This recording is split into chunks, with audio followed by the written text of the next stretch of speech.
அனைவரும் இனிதே வாழ்க, வாழ்க வளமுடன்.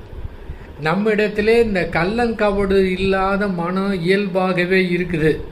ஒரு 3 வயது வரை நம்ம கள்ளங்கபடு இல்லாமல் தான் இருந்தோம். அதன் பிறகு தான் அறிவு சேகரித்து கொண்டு அந்த கள்ளங்கபடு இல்லாத நிலை மறந்து விட்டது. திரும்ப நாம் அந்த கள்ளங்கபடு இல்லாத நிலைக்கு போக தேவையில்லை. அது நம்மிடத்திலே இயல்பாகவே இருக்கின்றது.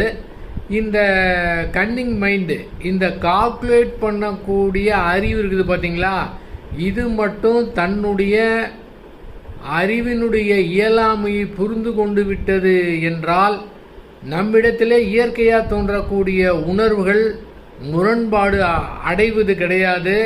இயல்பாகவே நன்றாகத்தான் இருக்கின்றது. தெல்ல தெளிவாக ஆறு போல் ஓடிக்கொண்டிருக்கின்றது. அதை நாம் குறுக்கிடாமல் இருந்தாலே போதுமானது.